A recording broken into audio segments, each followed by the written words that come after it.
ago, the Jewish people were savagely attacked in the deadliest act of sadistic barbarism since the Holocaust. Over 1,200 souls were raped, murdered, and taken hostage by a radical death cult backed by the clerical regime in Tehran, 7 Canadians among them. 101 remain in the grips of terrorists, hidden in the tunnels of hell.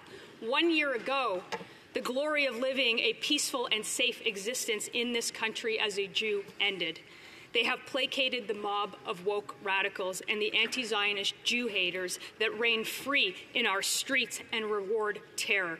We used to be a country that was clear and unequivocal about eradicating anti-Semitism here and destroying terrorists without conditions everywhere. For those who remain captive, those waiting for their loved ones to come home, for those who never made it back, we remember you. And for those horrified at the state of our country, we will fight to restore the Canada you know and love, even when they won't.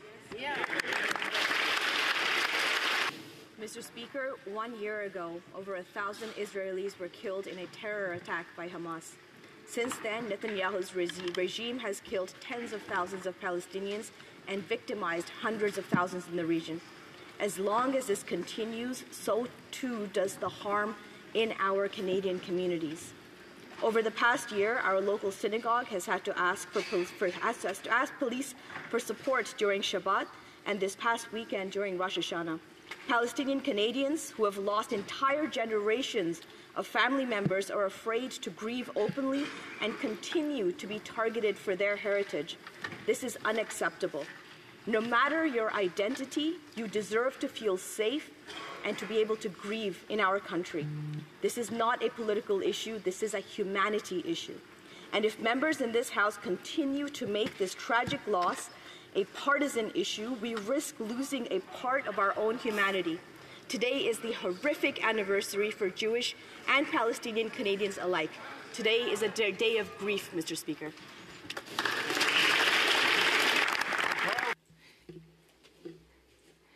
Well, Mr. Speaker, we know that this Prime Minister isn't worth the cost, the crime, or the corruption. The Liberals have paralyzed this Parliament by refusing to respect your judgment, to produce the documents and give them to the RCMP. This is a $400 million scandal. Liberal-appointed executives gave money to their own businesses. 186 conflicts of interest, according to the Auditor General. Will the Liberals respect your judgment and give the evidence to the RCMP so we can get back to work? House Leader, Mr. Speaker, what the Leader of the Opposition is saying is not true. This matter has been referred to the committee for further study. Will the Conservatives decide to follow that example? The NDP Liberals are not worth the cost, the crime, or the corruption. The Prime Minister has ground the work of Parliament to a halt by refusing to respect your ruling. The government must hand over evidence to the police concerning the $400 million spending scandal that saw Liberal appointees give millions of dollars to their own companies. Wow. The Auditor General says there's 186 conflicts of interest in this scandal.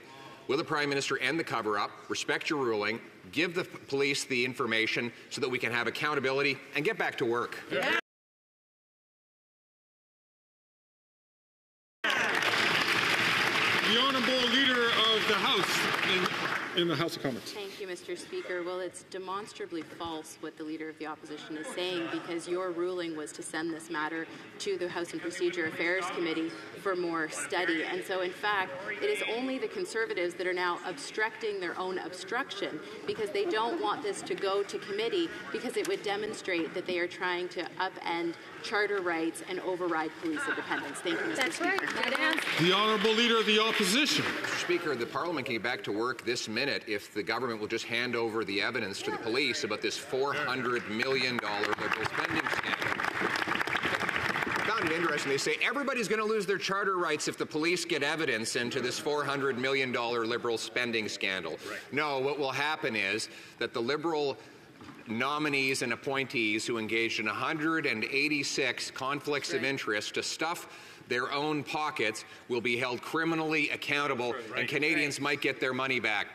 Why won't they hand over the evidence, respect your ruling, so we can get back to work around here? The Honourable Leader of the Government in the House of Commons.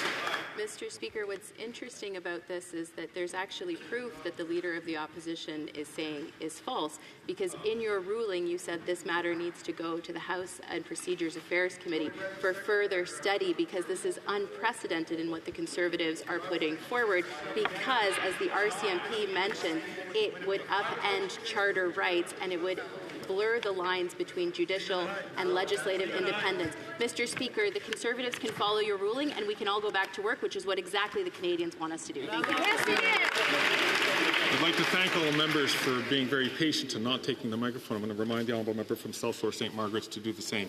The Honourable Leader of the Opposition. A year ago today, a sadistic and genocidal death cult, Hamas, carried out the biggest attack on Jews since the Holocaust and has 100 more hostages. Bring them home. Here at home, though, our Jewish friends and neighbors have been doubly victimized as anti-Semitic mobs take to the streets shouting, "From Palestine to Lebanon, Israel will soon be gone. There's only one solution: intifada, revolution." Will the government clearly and unequivocally condemn these genocidal chants from hateful mobs on our streets?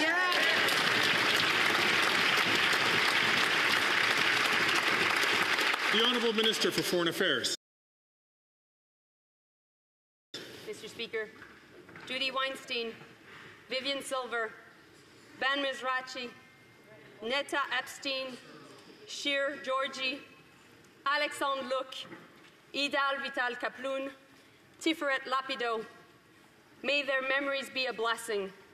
It was my honor to have met with their families here at home and in Israel. And on the anniversaries of Hamas' horrific attacks, my promise to their loved ones is the following.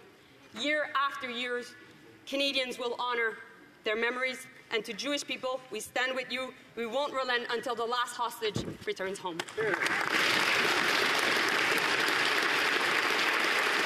The Honourable Leader of the Opposition. She does relent every single day, just like her leader. I asked a very simple question.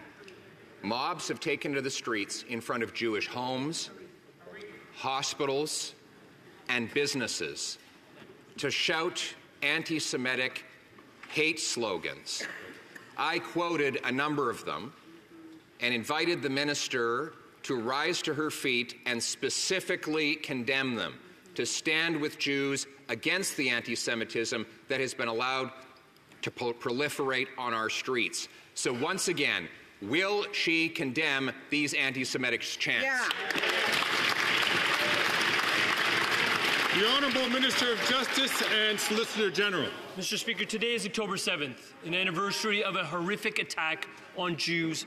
1,200 people killed, over 200 people taken hostage. Our solidarity is with Jews in Israel and with Jewish people in Canada and right around the world. What we stand up against absolutely is the amount of hatred that we have seen in this country and countries around the world, where people will target Jewish Canadian schools, daycares, and synagogues for the acts that they have a problem with on another side of the world. We are better than that in this country. We need to stand up against that kind of hatred in support of Jewish people and in place of all people who defend their ability to worship how and whom they choose.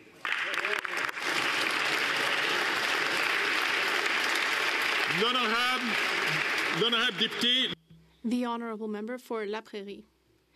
Mr. Speaker, seniors came here to the Hill last week